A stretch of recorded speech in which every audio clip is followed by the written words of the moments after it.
The wins of Islam நேயர்களுக்கு அஸ்ஸலாமு அலைக்கும், வணக்கம். இன்றைய சமூகத்தில் கல்வி என்பது வேலைக்கான வழி மட்டுமல்ல, அது ஒரு சமூக மாற்றத்தின் சக்தி என்பதை களத்தில் தொடர்ச்சியாக நிரூபித்துக் கொண்டிருக்கின்ற Chennai field association for education and empowerment என்ற அந்த அமைப்பு விளிம்பு நிலை மக்களுக்கு கல்வியால் ஆற்றல் அளித்து வரும் அனைவரையும் ஒருங்கிணைக்கின்ற ஒரு மகத்தான பணியை செய்து வருகிறது. கடந்த September 9 Abul Kalam Azad award for excellence in education, கல்வியில் சிறந்து விளங்குகின்ற கல்வி சார்ந்த பணிகளை முன்னெடுக்கின்ற பலரை அழைத்து கௌரவித்திருக்கிறது. இவர்கள் கௌரவித்த ஒரு முக்கியமான ஒரு விஷயம் என்னவென்று சொன்னால், யார் அந்த களப்பணியில் இருக்கிறார்களோ அவர்களை மட்டும் கௌரவிக்காமல் அவர்களுடைய துணைவரையும் அழைத்து அவர்களையும் கௌரவித்து ஒரு புதுமையை தமிழகத்திலே அரங்கேற்றிருக்கிறார்கள். என்ன இதனுடைய நோக்கம் என்ன என்பது குறித்தெல்லாம் இந்த அமைப்பினுடைய துணைத் தலைவர் பேராசிரியர் அன்சர் அவர்களை வின்ஸ் ஆஃப் இஸ்லாம் நேயர்களுக்காக இதோ நாம் சந்திக்க இருக்கின்றோம்.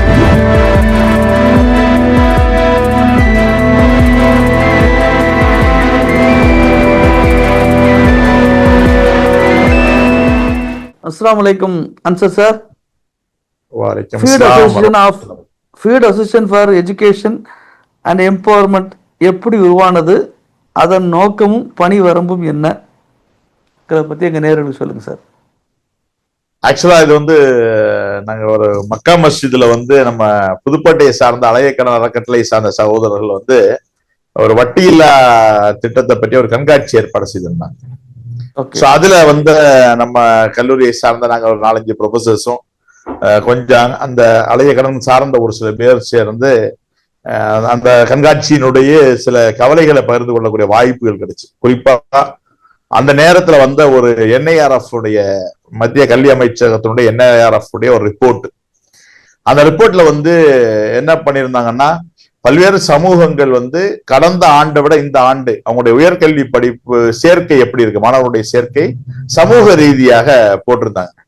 அதுல எல்லா சமூகங்களும் சென்ற ஆண்டை கம்பேர் பண்ணும்போது, அதாவது கடந்த ஆண்டை கம்பேர் பண்ணும்போது அதிகமான எண்ணிக்கையில அதிகமான சதவீதத்துல உயர்கல்வியை படிக்க போகும்போது ஒரு குறிப்பிட்ட சமூகத்தினுடைய மாணவர்களுடைய எண்ணிக்கை மட்டும் குறைந்திருந்தது. இஸ்லாமிய சமூகமாக இருந்தது. அதோடு தொடர்ந்து அந்த UPSC-னுடைய அறிக்கை, அந்த ரிசல்ட்ஸ் இருக்கு இல்லையா, அதோடைய டேட்டாவே நாங்க பேசிட்டு இருந்தோம். 3.5% இல்ல 4 அதுக்குள்ளதான் வருது நம்ம வெற்றி சாதிதம் அப்படின்னு. சோ அந்த சமூகத்தினுடைய கல்வி சிக்கல்களையும் கல்வி சார்ந்த விஷயங்களையும் ஒரு சாதாரணமா பேசிட்டு இருக்கும்போது, நாமளும் சில விஷயங்களை நம்மளால இயன்ற ஒரு விஷயத்தை செய்யணுங்கிற அடிப்படையில, அதுவும் குறிப்பாக தமிழகத்தினுடைய சிறுபான்மை கல்லூரிகள்ல பிரதானமான ஒரு கல்லூரி புதுக்கல்லூரி, அதனுடைய ஆசிரியர்களாக இருந்து சென்னையில் இருக்கின்ற போது நம்மளால் இயன்ற அளவுக்கு ஒரு பேச்சில் மட்டும் போகக்கூடாது, விவாதித்து மட்டும் விட்டு போகக்கூடாது, ஏதாவது செய்யணுங்கிற அடிப்படையில ஒரு கல்வி சார்ந்த சமூகத்தை கட்டமைப்பதற்காக வேண்டி துவங்கப்பட்ட ஒரு அமைப்பு. இந்த அமைப்புக்கு எப்படி பேர் வைக்கலாம் அப்படிங்கிறது ஒரு டிஸ்கஷன் வரும் இல்லையா. நம்ம அமைப்பா உருவாகிடுவோம், அதை சார்ந்து செய்வோம் அப்படின்னும் போதும் இப்ப எப்படி பேர் வைக்கலாம் அப்படிங்கிறது பல்வேறு பேர்களை நம்ம யோசிச்ச நேரத்துல நம்ம இந்த சமூகம் பசி ஆற்றக்கூடிய பல பேருக்கு பல நேரங்கள்ல உணவு ஊட்டக்கூடிய மிக முக்கியமான ஒரு வேலையை நம்ம செஞ்சுட்டு இருக்கோம். அது கொரோனா காலகட்டத்துல இருந்தாலும் சரி, பல்வேறு இயற்கை பேரிடர் காலத்துல இருந்தாலும் சரி, நம்ம தொடர்ந்து செஞ்சுட்டு இருக்கோம். ஊட்டியே பல்வேறு இடங்கள்ல வளர்த்துட்டோம். இன்னைக்கு நாம கல்வியை ஊட்ட வேண்டிய தேவை இந்த சமூகத்துல இருக்கு அப்படிங்கிற அடிப்படையில அதையே ஏன் பேரா வைக்க கூடாதுங்கிற அடிப்படையில தான் அந்த ஃபீட் அப்படிங்கிற instead of feeding food feed education அப்படிங்கிற ஒரு கான்செப்ட்ல இந்த பேர் வைக்கப்பட்டது sir. Apart from feeding to the stomach, அறிவுக்கும் பசி அப்படி எடுத்துக்கலாம். ஆமா சரி சார், இப்போ சமீபத்துல உங்களுடைய ஏதோ பார்த்தேன், தேசிய கல்வி தினத்தன்னைக்கு உங்களோட ஃபீல்ட் அசோசியேஷன் சார்பா கல்வியாளர்களை கூப்பிட்டு கௌரவிச்சிங்க. இதோட சிறப்பம்சம் என்ன, இதோடைய பின்னணி என்ன? ஆக்சுவலா கடந்த ஆண்டுல இருந்து நாங்க இதை ஆரம்பிச்சிருக்கோம். தொடங்குற ஆரம்பத்துல எங்களுடைய ஒரு சிக்னேச்சர் ப்ரோக்ராம்னே சொல்லலாம். இதுக்கு பல காரணங்கள் இருக்கு. ஒரு அறிவார்ந்த சமூகத்தை கட்டமைக்கணும் அப்படிங்கிற அடிப்படை தான் நம்முடைய அடிப்படை. அப்போ தமிழகம் முழுவதும் இந்த சமூகம் அறிவார்ந்து ஆற்றல் படுத்தப்படணும் அப்படிங்கிற ஒரு நோக்கம் நம்முடைய நோக்கம். இந்த மாதிரியே தமிழ்நாட்டுல பல இடங்கள்ல இந்த மாதிரியான விஷயங்கள் நடந்துட்டு இருக்கு. ஒரு அவங்க லெவல்ல நிறைய சேவைகள் நடந்துட்டு இருக்கு. இன்னொரு பக்கம் பாத்தீங்கன்னா சமூகம் வந்து இன்னைக்கு நிறைய வந்து ஒரு எதிர்பார்ப்புல இருக்கு. ஒரு ஒரு ஒரு கான்பிடன்ஸ், லோ லெவல் கான்பிடன்ஸ் இருக்கு. இந்த சமூகத்தின் மேல் பல்வேறு சிக்கல்கள், பல்வேறு சவால்கள் வருகின்ற போது கூட நாம் அறிவார்ந்து இயங்கணும், அல்ல அறிவார்ந்து இயங்கக்கூடிய மக்கள் இங்க இல்லையோ அப்படிங்கிற மாதிரி ஒரு தன்னம்பிக்கை இழந்த ஒரு சமூகமாக பல இடங்கள்ல அது காணப்படுது. ஆனா யதார்த்த நிலைமையை பார்த்தா பல இடங்கள்ல வந்து நம்ம மக்கள் தன்னெழுச்சியாகவே பல்வேறு சமூகம் கல்வி சார்ந்த விஷயங்களை பண்ணிக்கிட்டு தான் இருக்காங்க. ஆனா இது வெளிச்சத்துக்கு வரல. எந்த மாதிரி வெளிச்சத்துக்கு வரலன்னா, இந்த நாட்டுடைய கல்வி கட்டமைப்பை, உயர்கல்வி கட்டமைப்பை இன்னைக்கும் உலக தரத்துக்கு கொண்டு போயிட்டு இருக்கக்கூடிய ஐஐடி மாதிரியான நிறுவனங்களை உருவாக்குனதே இந்தியாவுடைய, இந்த நாட்டுடைய முதல் கல்வி அமைச்சர் மௌலானா அபுல் கலாம் ஆசாத். ஆனா அவரை பற்றியும் அதிகமான விழிப்புணர்வோ அடையாளப்படுத்தலோ இந்த சமூகத்துல இல்ல. ஏன் அப்துல் கலாமை தெரிந்த அளவுக்கு கூட அபுல் கலாம் மனுஷன் இல்ல, நமக்கு தெரியலையோ அப்படிங்கிற ஐயப்பான சில இடங்கள் இருக்கு. அப்ப இந்த நாடே வந்து தேசிய கல்வி நாளாக அவருடைய பிறந்த நாளை கொண்டாடி அவருடைய கல்வியுடைய மகத்துவத்தை போட்டக்கூடிய நேரத்துல இந்த கல்வியுடைய தேவை அதிகமாக தேவைப்படக்கூடிய இந்த சமுதாயம் அதை அவர் என்ன செய்யணும், ஒரு இன்ஸ்பிரேஷனாக, ஒரு அடையாளப்படுத்தப்படலாம் இருக்கணும் அப்படிங்கிற எண்ணத்துல தேசிய கல்வி நாள் நிகழ்ச்சியை நம்ம வடிவமைச்சோம். அப்படி வடிவமைக்கும் போது அவரை மாதிரியே பல்வேறு தளங்கள்ல இந்த மாதிரி கல்வி சார்ந்த சேவை செய்து இந்த சமூகத்தை அறிவால அதிகாரத்தால் ஆற்றல் படுத்துவதற்கு முயற்சி பண்றவங்களை அடையாளப்படுத்தணும், அவங்கள வந்து ஒரு என்ன செய்யணும், ஒரு அப்ரிசியேட் பண்ணி ரெகனைஸ் பண்ணா இன்னும் அவங்களுடைய சேவைகள் அதிகமாகும் அப்படின்னு நினைக்கிறோம். சமூகத்துல பொது சேவை செய்யறது கஷ்டமான வேலை, அதையும் கல்வி சார்ந்த இந்த சமூகத்துல சேவை செய்யறது ரொம்ப கடினமான வேலை. பல்வேறு விமர்சனங்களையும் பல்வேறு சவால்களையும் சந்திச்சுதான் அவங்க அதை செய்யறாங்க. அப்படி செஞ்சாலும் கூட அதுக்கான அங்கீகாரமோ அதுக்கான அடையாளப்படுத்தலோ துரதிர்ஷ்டவசமாக அந்த சமூகத்தில் இல்லைன்னு நாங்க நினைச்சோம். சோ அப்ப அவங்கள அழைத்து அவங்களை அடையாளப்படுத்துகின்ற போது, அவங்களை கண்ணியப்படுத்துகின்ற போது அவங்களுடைய சேவைகள் இன்னும் வீரியமடையும், இன்னும் அதிகமாகும், அது சமுதாயத்துல பயன்பெறும். நம்முடைய நோக்கம் வந்து அறிவார்ந்த சமுதாயத்தை கட்டமைப்பது, அதற்கு இது பயன்படுங்கிற எண்ணத்தின் அடிப்படையில இதை வந்து இந்த நிகழ்ச்சியை வடிவமைச்சோம். அது ஒரு மௌலானா அபுல் கலாம் ஆசாத் அவர் பேர்லயே Maulana Abul Kalam Azad award for excellence in education விருது கொடுக்கறதுன்னு முடிவு பண்ணோம். போன தடவை 20 தன்னார்வலர்களையும் 10 தன்னார்வ அமைப்புகளையும் அழைத்து அந்த அவார்டை கொடுத்தோம். இந்த அவார்டுல நம்ம என்ன பண்றோம்னா, யாரையுமே வந்து நாமினேட் பண்ணக்கூடாதுங்கிறது, நார்மலா அவார்டுங்கிறது அவங்க நாமினேட் பண்ணுவாங்க. இங்க அப்படி நம்ம பண்ணல.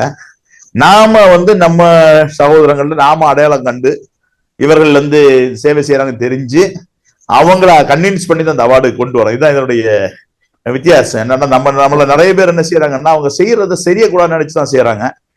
வலதுகை செய்யறது எதிர்கை தெரியக்கூடாதுங்கிற அளவுக்கு செய்யறாங்க இல்லையா. அதுல நிறைய பேர் அதுல வந்து ரொம்ப இதா இருக்காங்க. பட் இன்னைக்கு அடையாளப்படுத்தல் தேவை. ஒரு அடையாளப்படுத்தலைன்னா அது இன்ஸ்பிரேஷனா மாறாது இல்லையா. மற்றவங்களுக்கு அது தெரியாம இருக்கும்போது அவங்கள தூண்டுறதுக்கு அது யூஸ்ஃபுல்லாம போயிருங்கிற எண்ணத்துல அவங்கள அடையாளப்படுத்தப்பட்டு அவங்கள டேட்டா வாங்கி அவங்கள கண்ணியப்படுத்துறதுங்கிறது ஒரு முடிவு.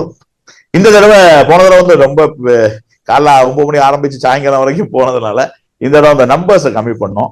தமிழகம் முழுவதும் இருந்து ஒரு 10 தன்னார்வலர்களையும் 5 தன்னார்வ அமைப்புகளையும் அமைத்து சென்னையில் இருக்கக்கூடிய பிரபலமான அண்ணா நகர் சீசல் ஹோட்டல்ல வச்சு அந்த நிகழ்ச்சி நடந்தது. தமிழகத்தினுடைய திட்டக்குழு உறுப்பினரும் இஸ்லாமிய சமூகத்தினுடைய இந்த சமகால அறிவு உலகத்துடைய ஆளுமையை நம்ம நினைக்கக்கூடிய சுல்தான் அகமது இஸ்மாயில், முனைவர் சுல்தான் அகமது இஸ்மாயில் சார் அவர்களையே அழைத்து அவருடைய கரங்கள்னாலேயே இந்த பரிசுகளை கொடுத்தோம். அந்த நிகழ்ச்சி நவம்பர் 9 ஞாயிற்றுக்கிழமை மிக சிறப்பாகவே அல்ஹம்துலில்லாஹ் நடந்தது. அடுத்த கேள்வியில முதல் பாகத்தை நீங்க பதில் சொல்லிட்டீங்க. இப்போ வந்து இந்த விருதுக்கு வந்து தேர்ந்தெடுக்கிறதுக்கு நீங்க ஒரு ஸ்கேல் வச்சிருப்பீங்கல்ல, அப்படி ஏதாவது ஸ்கேல் வச்சிருக்கீங்களா? ஐயா ஆமா, கண்டிப்பா. அது வந்து என்னன்னா, சமூகம் சார்ந்து உழைக்கிறது மட்டுமல்ல, கல்வி சார்ந்து உழைக்கணும். அதுதான் நாங்க பிரதானப்படுத்தப்பட்ட விஷயமா வச்சோம். எங்களுடைய நோக்கம் வந்து இஸ்லாமிய சமூகத்துல அறிவு சார்ந்த சமூகமாக அதை கட்டமைக்கணுங்கிற இதுல வந்து நம்முடைய பிரதான நோக்கமாக வச்சிருக்கோம். அது அந்த நோக்கத்தை சார்ந்து பல்வேறு நபர்கள் அதுக்கு ஒர்க் பண்ணும் போது அவங்களை அழைத்து நாம் உற்சாகப்படுத்துகின்ற போது, அடையாளப்படுத்தும் போது அது நம்ம நோக்கத்தை சார்ந்து பயணிக்கிற மாதிரி ஆயிருது இல்லையா. இந்த சமூகம் அறிவார்ந்த சமூகமாக வரணுங்கிறதான நோக்கம். சோ அது சார்ந்து, அதுதான் அடிப்படை. அறிவு சார்ந்து இயங்கணும் சமூகத்துல. அவங்கள நமக்கு தெரிந்த எங்களுக்கு கிடைத்த தகவல் அடிப்படையில நம்ம அதை என்ன செய்யணும், செலக்ட் பண்ணி இது பண்ணிக்கணும். இல்ல இப்ப நீ நிறைய பேர் இந்த தேர்ந்தெடுத்தவங்கலாம் வந்து இந்த சாதனையால எந்த ஒரே ஒரு அம்சம் வந்து உங்களுக்கு வந்து இவங்களுக்கு விருது கொடுக்கணும்னு ஒரு இன்ஸ்பயர் பண்ணியிருக்கும்ல, அந்த மாதிரி ஏதாவது ஒரு அம்சத்தை சொல்ல முடியுமா? ஏன்னா எல்லாருக்கும் இந்த 10 பேருக்கும் காமனா ஒரு அம்சம் இருக்கும் இல்லையா? அந்த இதை தான் நான் கேட்க விரும்புறேன் உங்கள்கிட்ட. அது அது அந்த அடிப்படை தான் சார். கல்வி அதாவது இந்த சமூகத்துல அறிவு சார்ந்து கல்வி சார்ந்து ஒர்க் பண்றதுங்கிறது ஆட்கள் கம்மி. பல்வேறு தரமான பல்வேறு தரப்பட்ட வேற லெவல்ல வந்து நம்ம மக்கள் நிறைய அதிகமான சமூக சேவைகளை ஈடுபட்டு வராங்க. கல்வி சார்ந்து இயங்குறது வந்து கொஞ்சம் ஒரு பயமும் ஒரு தன்னம்பிக்கை குறைவாகவும் பல சமூக சேவை இருக்கு. ஆனா அதை தாண்டி இன்னைக்கு இந்த சமூகத்துக்கு தேவை அறிவு சார்ந்த மாற்றங்கள் தான். அந்த அறிவு சார்ந்த விஷயங்கள் முன்னெடுக்கக்கூடியவர்களாக, அதுதான் இந்த பொதுவாக இந்த 10 பேர்கிட்டையும் அந்த அமைப்புகளை பாத்தீங்கன்னா நம்ம சமூகத்து மக்களை அறிவார்ந்து என்ன செய்யணும், ஒரு அறிவு தளத்துல நம்ம கொண்டு வரணும் அப்படிங்கிறதுக்கு அது நிதி மூலமாகவோ இல்ல பயிற்சி களங்கள் மூலமாக இவங்க வந்து தொடர்ந்து செயல்பட்டு வராங்க. இதுல பெரும்பாலும் வந்து அதீதமான பிரச்சாரங்கள் இல்ல, விளம்பரங்கள் கிடையாது, களத்துல செயல்படுறாங்க. களத்துல செயல்படக்கூடியவங்களுக்கு உதவி செய்யறாங்க. இந்த அடிப்படையில தான் இவங்க ஒன்றுபடுறாங்கன்னு நினைக்கிறேன். ஓகே. இப்போ சார் முக்கியமான ஒரு கேள்வி உங்கள்கிட்ட, நீங்க ஒரு ஆசிரியராகவும் இருக்கிறீங்க, இந்த மாதிரி கல்வி சார்ந்த விஷயங்களும் இருக்கனால உங்கள்கிட்ட நீங்க அதுக்கு சொல்றது பொருத்தமா நான் நினைக்கிறேன். இந்த கல்விங்கிற சொல்லு வந்து இன்னைக்கு வந்து வேலைக்கான வழி இப்படிதான் இளைஞர்கள் பெரும்பாலும் புரிந்து வைத்திருக்கிறாங்க தான் நான் ஒரு ஊடகங்கள பார்க்குறேன். ஆனா நீங்க அது ஆற்றலுக்கான வழி அப்படின்னு நீங்க பல இடங்கள்ல சொல்லியிருக்க நான் கேள்விப்பட்டிருக்கேன். எப்படி இதுல வந்து இதை நீங்க உங்களால எலிசிட் பண்ணுங்களேன் சார். இங்கதான் நம்ம வித்தியாசப்படுறோம்னு நினைக்கிறேன். கல்வி வந்து ஒரு வேலைக்கான ஒரு ஆயுதமாக அது வந்து மைண்ட்ல என்ன பண்ணிட்டாங்க, பதிய வச்சுட்டாங்க. இது வந்து ஒரு அடிப்படையில ஒரு கோளாறு. அது வந்து நம்ம சமூகத்துல மட்டுமில்ல, பொதுவாகவே இன்னைக்கு அது என்ன செய்யப்படுது, கல்வியினுடைய நோக்கம் வந்து வேலை அப்படிங்கிற மாதிரி வருது. ஆனா அறிவு சார்ந்து அது இயங்குறதுக்கு கல்வி வந்து ஒரு ஆயுதம் என்பதை நம்ம புரிஞ்சுக்கணும். அனுபவம் எப்படி ஒரு ஆயுதமாக இருக்கிறதோ கல்வி வந்து அறிவு சார்ந்து இயங்குகிறதா இருக்கணும். இந்த அறிவு சார்ந்து இயங்கு வேலைக்கு மட்டும் சொன்னாச்சுன்னா அந்த சமூகத்தை எப்படி ரிஃப்ளெக்ட் பண்ணுவீங்க, சமூகத்தினுடைய பிரச்சனைகளை எப்படி புரிஞ்சுக்குவீங்க, அதனுடைய வாய்ஸா எப்படி நீங்க மாறுவீங்க அப்படிங்கிற பல விஷயங்கள் அதுல வருது. நம்முடைய சிந்தனையுடைய வளர்ச்சி தானே அந்த அறிவு மூலமா வர முடியும். இந்த சமூகத்துல வந்து அதனுடைய சிந்தனையுடைய தாக்கம் ஜாஸ்தியா இருக்கணும். அறிவினுடைய அந்த அந்த அறிவுங்கிற ஆயுதம் இருக்கு இல்லையா, அதனுடைய கூர்மையும் அதனுடைய பவருங்கிறது வேற. அதை நீங்க வேலை வாங்கக்கூடிய ஒரு ஒரு ஆயுதமாக மட்டும் சுருக்கி விட்டால் அதனால இந்த சமூகத்துக்கு எந்த பயனும் இல்லாம போயிடும். சமூகம் அதனால பயனடையாது. அந்த வேலை வாங்குறது அப்படிங்கிறது ஒரு குறிப்பிட்ட ஏஜோட முடிஞ்சிருது இல்லையா. அப்ப அந்த படிக்கிறதுங்கிறது அதோட நின்றுமா? அப்ப அது ஆற்றல் படுத்தப்படக்கூடிய ஒரு அறிவியா மாறணும் அப்படின்னா நம்முடைய ஒவ்வொரு விஷயங்களையும் நம்ம ரெஸ்பான்ஸ் எப்படி இருக்கு, நம்ம வந்து இன்னைக்கு நமக்கு மேல கட்டமைக்கப்பட்டிருக்க ஒரு விஷயம் வந்து இந்த சமூகம் உணர்ச்சி வசமான சமூகம்ன்றான். ஒரு உணர்ச்சியால கட்டமைக்கப்பட்ட ஒரு சமூகம்னு சொல்லிட்டு நம்ம மேலேயே என்ன செய்யறாங்க, ஒரு பிம்பத்தை கிரியேட் பண்றாங்க. அது எதன் அடிப்படையில் நம்ம ரியாக்ஷன், ஒரு சமூகமாக நம்ம எப்படி ரெஸ்பாண்ட் பண்றோம், எப்படி ரியாக்ட் பண்றோம், ஒரு விஷயத்துக்கு எப்படி எதிர்வினை ஆற்றுறோம். இன்னைக்கு வந்து சமூகத்தினுடைய பிரதிபலிப்பா இருக்கக்கூடிய சமூக ஊடகங்கள்ல நம்ம மக்களுடைய பதிவுகள் எப்படி இருக்கு, இது எல்லாம் ஒரு சமூகத்தை வந்து பொது புத்தியில ரிஃப்ளெக்ட் பண்ணும். அப்ப அந்த பொது புத்தியில ரிஃப்ளெக்ட் பண்ணும்போது நம்முடைய ரெஸ்பான்சஸ் அறிவார்ந்ததாக இருக்கணும். அப்படின்னா அறிவு சார்ந்து நம்ம மாற வேண்டியிருக்கு, அறிவு சார்ந்து மாற வேண்டியிருக்கு. ஈவன் இன்னைக்கு நம்ம வந்து இந்த எஸ்ஐஆரை எடுத்துக்கிறோம். எஸ்ஐஆருடைய அரசியல் அதனுடைய நோக்கங்கள் இது எல்லாமே சர்ச்சைக்குள்ளானாலும் கூட இந்த எஸ்ஐஆரை ஃபில் பண்றதுல நம்ம களத்துல என்ன பாக்குறோம்னா ஒரு பயம் இந்த சமூகத்துல இருக்கு. எஸ்ஐஆர் ஒரு ஃபார்மை ஃபில் பண்றதுல பயமா இருக்கு. அதிலும் குறிப்பா நீங்க பாத்தீங்கன்னா இவ்வளவு விவாதத்துக்கு உட்பட்ட ஒரு எஸ்ஐஆர் ஃபார்மை ஃபில் பண்றது நீங்க பார்க்கும்போது இளைஞர்கள் படித்தவர்கள் அந்த குடும்பங்கள் இருந்தாலும் கூட 40 வயதுக்கு மேற்பட்ட ஆட்கள் தான் அந்த களத்துக்கு வராங்க, அதை ஃபில் பண்றாங்க. அவங்களுக்கு அன்னைக்கு படிக்கிறதுக்கான வாய்ப்புகள் குறைவா இருந்தாலும் கூட அவங்க எடுத்துட்டு வராங்க. சமூகத்தை சார்ந்த இளைஞர்கள் என்ன செய்ய மாட்டேங்கிறாங்க, அதுல வர மாட்டேங்கிறாங்க. ஏன்னா இது சார்ந்த அதனுடைய தாக்கமும் அதனுடைய முக்கியத்துவத்தும் அவங்களுக்கு என்ன செய்ய மாட்டேங்குது, அது உணர மாட்டேங்குது. அப்ப அந்த கல்விங்கிறது வந்து அந்த வேலை வாய்ப்போட முடிஞ்சிச்சுன்னா இந்த சமூகத்தை பற்றி கவலை அங்க இல்லாம போயிடும். சமூகத்துல வந்து வரக்கூடிய ஆபத்துகள், அதனுடைய சிக்கல்கள், அது சந்திக்கக்கூடிய சவால்கள், எதிர்காலத்துல இந்த சமுதாயம் எப்படி இருக்க போகுது அப்படிங்கிற எந்த விஷயமும் யாருக்கு புரியாது. இந்த சமூகத்துக்கு இந்த அந்த வேலை வாய்ப்புக்கு தான் கருவியாக கல்வியை பார்க்கும்போது புரியாது. அப்ப அதை தாண்டி சிந்திக்க வேண்டிய தேவை இன்னைக்கு இந்த சமூகத்துல இருக்கு. இந்த சமூகம் வந்து அடுத்த 40 வருடங்கள் அல்ல 50 வருடங்கள் இந்த நாட்டுல என்ன எந்த மாதிரி சூழல்ல வாழ போகுது, நம்முடைய எதிர்காலம் எப்படி இருக்க போகுது, நம்ம சந்ததி எப்படி இருக்கு, இதெல்லாம் யோசிக்கணும். அப்படின்னா இது அறிவார்ந்த விஷயம் இருக்கணும். நிறைய விஷயங்களை கற்றுக்கணும். நிறைய பத்திரிகை முதல் பல்வேறு புத்தகங்களை படிக்க வேண்டியது இருக்கு. பல்வேறு விதமான ஆளுமைகளுடைய பேச்சுக்களை, கட்டுரைகளை, இதெல்லாம் தெரிஞ்ச ஒரு இன்ஃபார்ம்டு சொசைட்டி அது மாறணும்னா அது வேலை அப்படிங்கிற கருவியை தாண்டி ஒரு அறிவார்ந்த சமூகத்தை நோக்கி நம்ம நினைச்சணும் பயணிக்கணும். அப்படி பயணிக்கிறதுக்கான முயற்சியை நம்ம எல்லா தளத்திலையும் பண்ணணும். ஓகே, அறிவார்ந்த கான்வர்சேஷன் அது இருக்கும். ஓகே, இப்போ நீங்க சொன்னதை வச்சு எனக்கு என்ன தோணுதுன்னா, இப்போ நமக்கு ஒரு மைனாரிட்டி இன்ஸ்டியூட் சொல்லக்கூடிய, அது குறிப்பாக முஸ்லீம் கம்யூனிட்டியில் இருக்கக்கூடிய இன்ஸ்டியூட்டுங்கிறது கொஞ்சம் ஒரு குறைவான எண்ணிக்கைனாலும் தமிழ்நாடு ஃபுல்லாக அங்கங்கே கொஞ்சம் இருக்குது.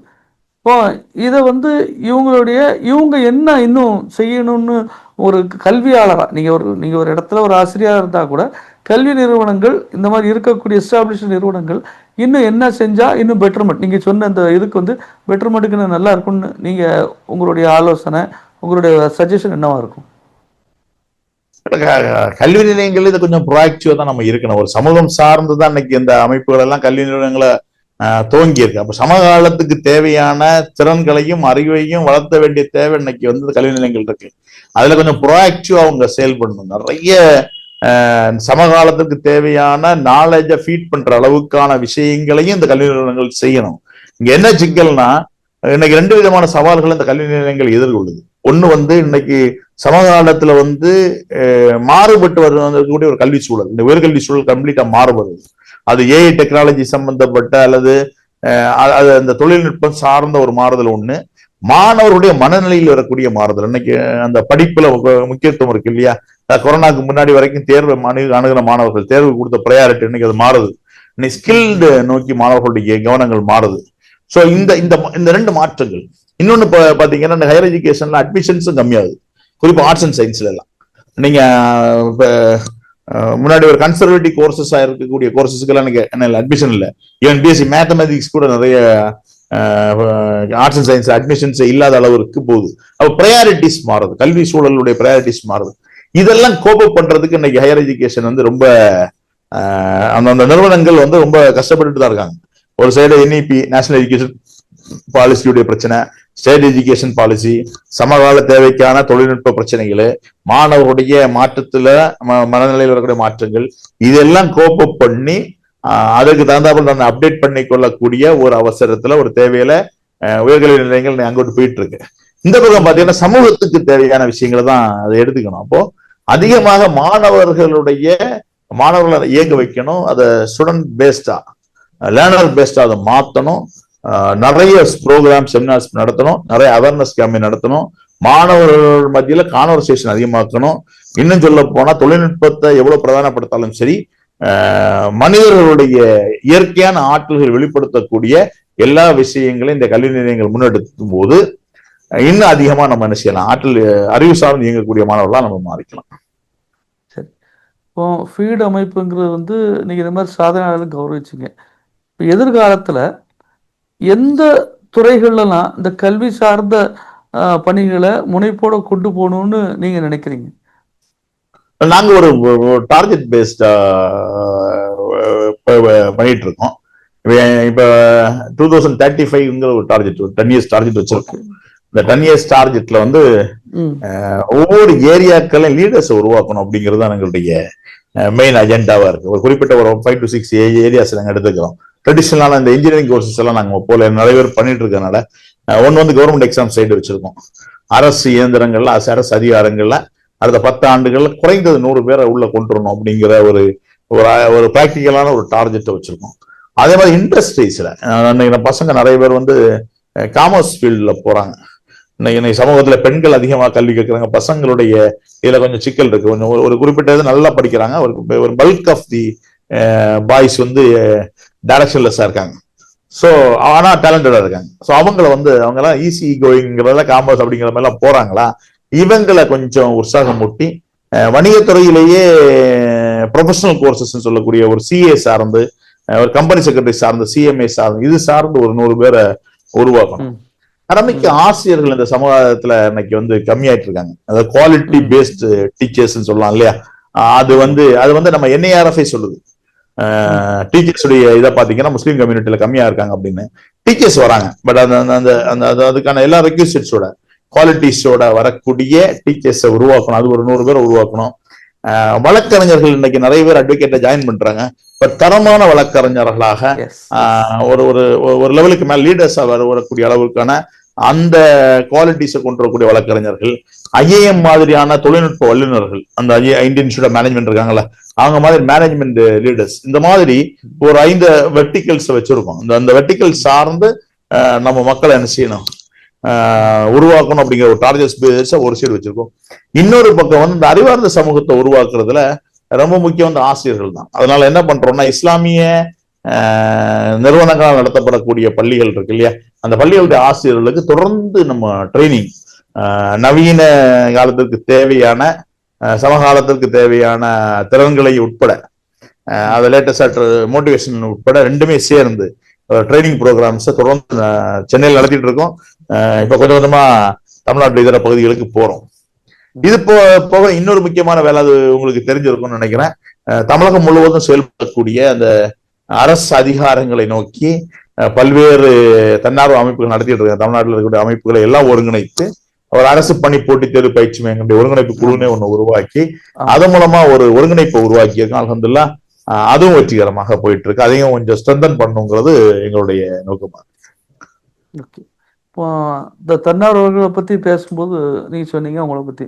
இப்போ பொதுவா வந்து நம்மளுடைய ஃபீல்டு அனுபவத்துல வந்து பார்க்கும்போது இதுல வந்து ஒருத்தவங்க ஒரு ஆரம்ப ஸ்டேஜ்ல வராங்க, இவங்க எதிர்கொள்றது வந்து உண்மையிலேயே ஒரு பொருளாதார ரீதியான, அதாவது அந்த அந்த பணிகளை முன்னெடுத்து போறதுல மிகப்பெரிய ஒரு தேக்க நிலை வந்து இருக்கிறதா நான் பார்க்குறேன். அப்படின்னா அதுக்கான உங்களுடைய மாற்று வழிகள், சஜஷன்ஸ் என்னவா இருக்கும்? இல்ல, பொருளாதார ரீதியான பிரச்சனை இருக்குங்கிறத நம்ம வந்து என்ன செய்ய முடியாது, புறந்தள்ளி விட முடியாது. ஏன்னா பொருளாதாரம் தான் வந்து ஒரு சர்வீஸுடைய பேஸ் இருக்கு. பட் இந்த சமூகம் தொடர்ந்து பொருளாதாரம் தந்துட்டு தான் சார் இருக்கு. இங்க என்ன சிக்கல்னா, சமூகத்தை நம்ப வச்சுட்டீங்கன்னு வச்சுங்களேன், அவங்களுடைய நம்பிக்கை சார்ந்து நீங்க செயல்பட்டீங்கன்னு வைங்களேன், தர்றதுக்கு இந்த சமூகம் வந்து என்னைக்குமே தயாரா இருந்திருக்கு. இது அனுபவத்தின் அடிப்படையில் தான் நம்ம சொல்றோம். இங்க வந்து நிறைய பேருக்கு ஹெல்ப் பண்ணிருக்கு இந்த சமூகம், நிறைய இடத்துல நிறைய பேர் ஹெல்ப் பண்ணிருக்கு. ஆனா இந்த துரதிர்ஷ்டம் பல இடங்கள்ல அவங்க அந்த சமூகம் எதிர்பார்த்த அளவு வெற்றி கிடைக்காதனால கொஞ்சம் விரக்தி அடைஞ்சிச்சு. ஆனாலும் கூட இன்னைக்கும் வந்து இந்த சமூகத்தில் இருக்கக்கூடிய பல நபர்கள், பல தன்னார்வலர்களும், பல்வேறு மக்களும் செல்வந்தர்களும் இந்த சமூகத்துக்கு ஏற்படக்கூடிய பல்வேறு சவால்களையும் சூழல்களையும் புரிஞ்சுக்கிட்டு இருக்காங்க. ஸோ அதற்கு ஏதாவது மருந்து அப்படிங்கிற அடிப்படையில தான் இந்த அறிவு சார்ந்த சமூக சேவைகளை அவங்களும் பாக்குறாங்க. அப்ப நீங்க வந்து ஜெனியூனா உண்மையிலேயே ஒரு சமூக சேவையை முன்னெடுத்தீங்கன்னா, ஒரு கல்வி சார்ந்த விஷயங்களை முன்னெடுத்தீங்கன்னா, அதை கன்வின்ஸ் பண்ண முடிஞ்சுன்னா, எனக்கு தெரிஞ்ச பொருளாதார உதவிகள் இந்த சமூகத்துல என்ன இல்லை, அது ஒரு பெரிய பிரச்சனையாக இல்லை. அதை வந்து அக்கௌண்டபிள்டா நீங்க நம்பகத்தன்மையோடு செயல்பட்டீங்கன்னா, ஆண்டவன் அதுக்கான வழிகளை சரியான நபர்களை உங்களிடத்துல கொண்டு தரான் அப்படிங்கிறத நம்ம பாக்குறோம். அது வந்து யார் அதை முன்னெடுத்தாலும், உளப்பூர்வமாக முன்னெடுத்தால், இறைவனுக்காக முன்னெடுத்தால், இந்த சமுதாயத்தினுடைய முன்னேற்றத்துக்கு முன்னெடுக்கப்பட்டால் அதுக்கான வழிகளை ஆண்டவன் கண்டிப்பா கொண்டு தரான். ஓகே, இப்போ அடுத்த ஒரு நம்ம என்ன முக்கியமா கேட்க நினைச்சோம், இந்த சமூக ஊடகங்கள், குறிப்பா நம்ம பேசுகிற யூடியூப் மாதிரி ஊடகங்கள்ல மூலமா கல்வி விழிப்புணர்வு ஏற்பது. இப்போ நம்ம சேனல் பத்திலாம் நீங்க ஏற்கனவே சொல்லியிருக்கீங்க. இந்த மாதிரி பணிகள் செய்யும்போது உங்களுடைய பார்வை என்ன? நம்ம சேனல் இருக்கக்கூடிய இந்த கல்வி இன்னைக்கு கண்டிப்பா பண்ணிதான் ஆகணும், கண்டிப்பா பண்ணி. ஏன்னா இன்னைக்கு இருக்கக்கூடிய மிகப்பெரிய மாற்றமும் அதுதானே, மிகப்பெரிய மாற்றமும் அதுதான். அதாவது இன்னொரு 10 ஆண்டுகள்ல ட்ரெடிஷனல் கிளாஸ் ரூம்ஸ் இருக்குமாங்கிறதே ஒரு கேள்வி நோக்கி தான் நம்ம போயிட்டு இருக்கோம். இன்னைக்கே வந்து நம்ம பாத்தீங்கன்னா, கொரோனாக்கு பிறகு நம்ம வந்து ஆன்லைன் கிளாஸஸ் இன்ட்ரோடியூஸ் பண்ணாலும் கூட இன்னைக்கு அதிகமான மாணவர்கள், தன்னெழுச்சியாக படிக்கக்கூடிய மாணவர்கள் இன்னைக்கு சோசியல் மீடியா பக்கம் தான் போறாங்க. ஏன்னா நிறைய இன்ஃபர்மேஷன் டேட்டாஸ் அங்க கிடைக்குது. நம்ம மக்கள் வந்து அதிகமான பேரை இன்னைக்கு கல்வி சார்ந்து இயங்க வைக்க வேண்டிய தேவை இருப்பதன் காரணத்தினால நம்ம ட்ரெடிஷனல் கிளாஸ் ரூம்ஸுக்குள்ள அழைச்சி வர வேண்டிய தேவை இருக்கு. ஆனாலும் கூட இன்னைக்கு வந்து அதிகமான பெர்சன்டேஜ் ஆஃப் நம்ம ஸ்டூடெண்ட்ஸ் வந்து அதிகமான நேரம் மொபைல்ல தான் வச்சிருக்காங்க. அந்த மொபைலை ஆகமூலமா பயன்படுத்துறதுக்கு நாமளும் அதை பயன்படுத்தி ஆகணும் அப்படிங்கிற ஒரு தேவையில கண்டிப்பா உங்க சேனல் மாதிரியான சேனல்கள் அதிகமாக என்ன செய்யணும், வரணும். அதிகமா கல்வி சார்ந்த விஷயங்களை முன்னெடுக்கணும். நான் உங்களை தொடர்ந்து உங்க சேனலை கவனிச்சுக்கிட்டு வரேன். உங்களுடைய பிரதான போக்கஸ் இதில் தான் இருக்கு, கல்வி சார்ந்துதான் இருக்கு. ஒரு அறிவார்ந்த சமூகத்தை உருவாக்குறதுக்கு எங்கெல்லாம் வாய்ப்பு கிடைக்குதோ அங்கெல்லாம் நீங்க வந்து அதை செய்றீங்க. இது மாதிரி நிறைய செய்யணும். உத்வேகங்கள், அதாவது மோட்டிவேஷன் நிறைய இந்த சமூகத்துக்கு தேவை. தொடர்ந்து இந்த சமூகத்துடைய மாணவர்களோடு உரையாட வேண்டிய தேவை இருக்கு. அறிவு சார்ந்து உரையாட வேண்டிய தேவை இருக்கு. கல்வியினுடைய அவசியத்தை அதை அவர்களை தாண்டி இந்த சமூகத்திற்கு எந்த அளவுக்கு தேவை என்பதை புரிய வைக்க வேண்டிய தேவை இருக்கு. அதை ஈஸியா இந்த ஜெனரேஷனுக்கு நீங்க கொண்டு போகணும்னா, இந்த தலைமுறை கொண்டு போனா அது சமூக ஊடகங்களால் அது மூலமா தான் மட்டும்தான் பண்ண முடியும். அதனால உஸ்மான் சார் மாதிரியான ஆட்களுடைய தேவை இந்த சமூகத்துல நிறைய இருக்கு. அதை நம்ம இன்னும் எவ்வளவு வீரியமாக முன்னெடுக்க முடியுமோ அந்த அளவுக்கு வீரியமா முன்னெடுக்கணும். கல்வி சார்ந்த நாலேஜ் தரக்கூடிய ஒரு மிகப்பெரிய யூடியூப் சேனலாவும் நீங்க வரணும் அப்படிங்கிற ஒரு வேண்டுகோளையும் இந்த இடத்துல நான் நினைச்சேன் வைக்க கடமை சார். அதுல எனக்கு ஒரு ஆதங்கம், அதனாலதான் இந்த கேள்வி உங்கள்கிட்ட முன் வச்சேன். நம்ம ஒரு 1 இயரா அதிகமா ஃபுல் அண்ட் ஃபுல் நம்ம இதை மட்டுமே ஃபோக்கஸ் பண்ணுவோம், எம்பவர்மெண்ட். ஏன்னா எங்க தேவையோ அதுதான் நம்ம செய்யணும். ஏன்னா இதுக்கு முன்னாடி நம்ம அரசியல் சார்ந்து ஆன்மீகம் சார்ந்து பல ப்ரோக்ராம்ஸ் அது மாதிரி நடத்திட்டு இருந்தோம். ஆனா பாத்தீங்கன்னா உடனடியாக அதுக்கான வரவேற்புங்கிற ஆரம்ப ஸ்டேஜில் உண்மையிலேயே ரொம்ப கம்மியாக இருந்தது. அப்போ நம்ம பல பேரை நீங்கள் சொன்ன மாதிரி உங்களுக்கு சொல்லும்போது பாருங்க, உங்களுக்கு கிடைக்கிற வரவேற்பு பார்க்கும்போது எங்களுக்கு எப்படி அந்த தைரியம் வரும்னு சொன்னாங்க. இல்லை இருந்தாலும் பரவாயில்ல, இந்த மாதிரி காலப்போக்கில் அதுக்கான இது வருங்கிறது நம்ம சொன்னோம். அதனால தான் உங்கள்கிட்ட நான் அந்த கேள்வியை நான் முன் வச்சேன். அடுத்து சார் நான் சொல்லுங்க. 2 விஷயம் இருக்கு சார். நம்மளுடைய நோக்கம் கமர்ஷியலைசேஷன் கிடையாது. நம்முடைய நோக்கம் விழிப்புணர்வு ஏற்படுத்துறது, சமூகத்தை மாற்றத்தை ஏற்படுத்துறது. சமூகத்துல கல்வி சார்ந்த வரவேற்பு அதிகமாக இருந்ததுன்னா நம்முடைய தேவை இல்லையே. கண்டிப்பா கண்டிப்பா. அதிகமான மக்கள் கல்வி சார்ந்து ஏங்கி இருந்தாங்கன்னா உங்களுடைய வேலைக்கு என் வேலையும் இல்லை, அவசியம் இல்லை. இங்க அதனுடைய விழிப்புணர்வு அவசியம். ஏன்னா அந்த வரவேற்பு இல்லாதனாலதான். ஆமா ஆமா. அது நீங்க சமூக ஊடகங்கள்ல மட்டும் இல்ல, நீங்க ஒரு ஊர்ல போய் கல்வி சார்ந்த ஒரு நிகழ்ச்சி நடத்துங்க, இதோ ஒரு நிகழ்ச்சி நடத்தி பாருங்களேன். கல்வி சார்ந்த நிகழ்ச்சிக்கு இந்த சமூகத்துல அதோட ரெஸ்பான்ஸ் கம்மி, அதனுடைய வரவேற்பு குறைவா தான் இருக்கும். அதுதான் நம்ம செயல்பட வேண்டியதுடைய நோக்கமும் காரணமுமே. கண்டிப்பா கண்டிப்பா. நீங்க இங்க வரவேற்பு இருக்கக்கூடிய ஒரு சமூகத்தில் நாம செய்யலைன்னா யாராவது நமக்கு அந்த தேவை இருக்காது. இங்க நம்ம சமூகத்துல இன்னைக்கு தேவை இருக்கு சார். தேவை இருக்குன்னா இது அறிவு சார்ந்த, அறிவை பிரதானப்படுத்த வேண்டிய, கல்வியை சார்ந்த உழைக்க, அது ரொம்ப முக்கியமான ஒரு தேவை இருக்கு. அது இப்ப வரவேற்பு கிடைக்காது. நீங்க தொடர்ந்து செயல்படுங்க. என்னைக்கு வரவேற்பு கிடைக்காது நம்ம ஒர்க் முடிஞ்சு போச்சு. நம்ம வேற முடிஞ்சு அடுத்த வேலையை பார்க்க போயிட வேண்டியதான். அடுத்த வேலையை பார்த்துட்டு போயிடலாம். ஆனா அது டைம் ஆகும். சரி, இப்போ நான் மாத்தது என்னன்னா, நான் ஒரு ஆஃப்டர் 50s இருக்கிறேன்னா, நீங்களும் சமூகத்துல பல பேர் பார்த்துருப்பீங்க. இந்த சயின்ஸ் சார்ந்த படிப்புகளுக்கான ஒரு ஆர்வம், குறிப்பா இப்போ ஒரு நம்மனா எனக்கு பின்னாடி வரக்கூடிய அந்த ஜென்ரேஷன் அவங்கெல்லாம் இன்ஜினியரிங் சார்ந்த ஒரு வேகமான ஒரு போக்கு இருந்தது. இன்னைக்கு ஆட்டோமேட்டிக்காக அதுக்கான ஒரு தேவை குறைஞ்சிட்டு வருது. இன்ஜினியரிங் காலேஜில் நிறைய சீட்ஸ்லாம் அப்படி இதாகவே இருக்கு. இப்போ இந்த சூழலில் சயின்ஸ் சார்ந்த விஷயங்கள், ஆராய்ச்சி சம்பந்தமான ஹையர் ஸ்டடீஸில் முஸ்லீம் சமூகத்துடைய பங்களிப்புங்கிறது ரொம்ப ரொம்ப கம்மியாக இருக்க. இதை நிவர்த்தி பண்ணுறதுக்கு ஃபீடு என்ன முயற்சி எடுக்கலான்னு இருக்கீங்க சார்? இல்ல, ஃபீடு மட்டும் இல்லை, நம்ம மொத்தமாவே ஒரு விழிப்புணர்வு ஏற்படுத்த வேண்டிய தேவை இருக்கு சார். இங்க 2 விஷயங்கள். ஒண்ணு கல்வி வேலை வாய்ப்போடு நீங்க தொடர்புபடுத்தி விட்டீங்க. அப்ப வேலை வாய்ப்போட தொடர்புபடுத்தி விட்டீங்க அப்படிங்கிற போது எவ்வளவு சீக்கிரமாக அதிகமாக சம்பாதிக்க வாய்ப்பு இருக்கக்கூடிய இடங்கள் இருக்கு, அதுதான் போகும். அந்த அடிப்படையில் தான் இன்ஜினியரிங் காலேஜ் போனாங்க. நம்ம பக்கத்து வீட்லயும் அடுத்த வீட்லயும் இருந்த பையன் திடீர்னு இன்ஜினியரிங் முடிச்சா திடீர்னு சம்பாதிப்பு 50,000 60,000 சம்பாதிக்கும் தெரிஞ்ச உடனேயே நம்ம மக்கள் எல்லாம் இன்ஜினியரிங் சார்ந்து போக ஆரம்பிச்சாங்க, இன்ஜினியரிங் படிக்கணும்னு ஆரம்பிச்சாங்க. அப்போ அந்த இன்ஜினியரிங் சார்ந்து நிறைய பேர் படிக்க ஆரம்பிச்சாங்க. அதுக்கான வேலை வாய்ப்புகளும் கிடைச்சது. அது மூலமாக பொருளாதார மாற்றங்கள் வந்துச்சு. அப்ப அந்த பொருளாதார தேவையோடு அந்த கல்வியை முடிச்சதுடைய இது. இப்ப சயின்ஸ் படிக்கணும்னா இட் டேக்ஸ் டைம். இந்த ஒரு இது இருக்கு. நீங்க இங்க அந்த டைம் வரைக்கும் பொறுமையா இருக்கணும். ஒண்ணு, அதோட ரிசல்ட்ஸ் இருக்கு இல்லையா? நீங்க டிகிரி முடிச்சதோட சயின்ஸை நிப்பாட்ட முடியாது. நீங்க பிஜி படிக்கணும், அது சார்ந்து ஆராய்ச்சி துறையில போகணும். அப்போ நாம ஏற்கனவே ஒரு கம்ஃபர்ட் ஜோன்ல இருக்கோம் சார். நம்ம மாணவர்கள் கம்ஃபர்ட் ஜோன்ல இருக்கோம். நம்ம மாணவர்கள் நீங்க பாத்தீங்கன்னா அந்த டைம் ஸ்பெண்ட் பண்ணி அவ்வளவு தூரம் படிக்கிறது கஷ்டம். மாணவிகளை பொறுத்த வரைக்கும் இன்னைக்கும் பிரதான நோக்கம் பேரண்ட்ஸ் எவ்வளவு சீக்கிரம் திருமணம் செய்து கொடுக்க முடியும் அப்படிங்கிறது அது பரவலா இருக்கக்கூடிய ஒரு விஷயம் தான், புரிந்து கொள்ளக்கூடிய விஷயம். அப்ப நீங்க யூஜி முடிச்சு பிஹெச்டி வரைக்கும் முடிக்கிற அளவுக்கு வெயிட் பண்ணக்கூடிய அளவுக்கு இந்த சமூகத்துல பேரண்ட்ஸ் உடைய எஜுகேஷன் அவேர்னஸ் அந்த அளவுக்கு வரலங்கிறது ஒரு விஷயம். So it takes time. அதனாலதான் அந்த சயின்ஸ்ல பாத்தீங்கன்னா நம்பர் ஆஃப் இது கம்மி, இமீடியட் ரிசல்ட்ஸ் எங்க வருதுன்னு பாக்குறாங்க சார். ஃபாஸ்ட் ஃபுட் தானே சார் இப்ப எல்லாமே. நீங்க படிச்ச உடனே எங்க வேலை கிடைக்கும், அப்ப ஈஸியா எல்லாரும் சொல்றது இன்ஜினியரிங் படி வேலை கிடைக்கும் அப்படின்றாங்க. ஸோ அதை பண்றாங்க. இல்ல சயின்ஸ் போனோம்னா நீட்டு படிச்சு எம்பிபிஎஸ் ஆகணும், அப்ப நீட் நீ ப்ரிப்பேர் பண்ணது. நீட்டுங்கிறது சில பேர் அதை ப்ரிப்பேர் பண்றாங்க, சில பேர் நீட்னு சொன்னாலே நீட்டை வெளியில வந்துடுறாங்க. சயின்ஸ் வேணாம், சயின்ஸ்னால ஒரே வாய்ப்பா தான் நினைக்கிறாங்க. ஆனா ஆராய்ச்சி சார்ந்து ரிசர்ச் சார்ந்து இருக்கணும்னா அதை புரிய வைக்க வேண்டிய தேவை இருக்கு, அந்த டைம் இருக்கு. பொருளாதார சவால்கள் நிறைந்த குடும்பங்கள் அதுக்கான பொருளாதாரமும் என்ன இல்லை, அந்த ரிஸ்க் எல்லாம் எடுக்கிறது இல்லை.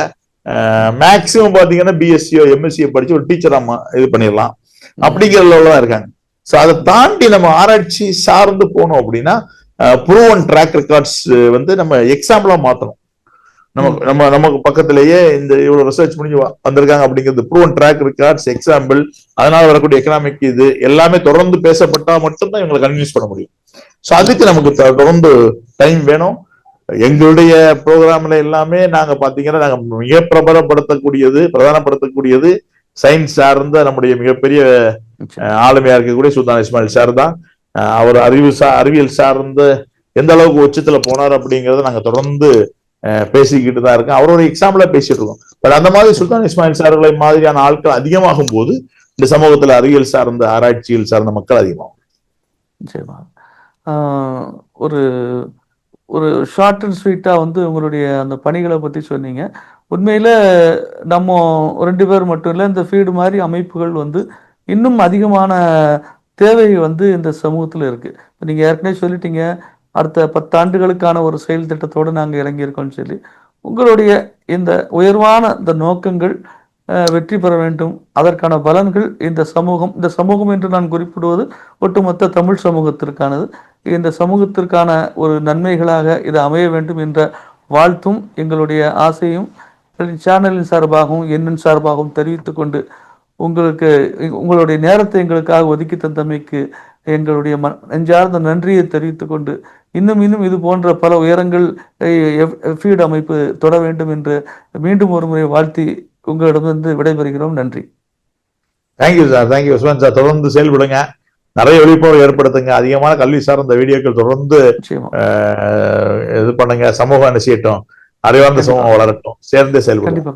கண்டிப்பா. ஓகே, நன்றி, மிக்க நன்றி. கல்வி என்பது ஒரு ஒளி, அது ஒருவரின் வாழ்க்கையும் ஒரு சமூகத்தின் வாழ்க்கையும் ஆற்றல் படுத்துகின்ற ஒரு மகத்தான சக்தி.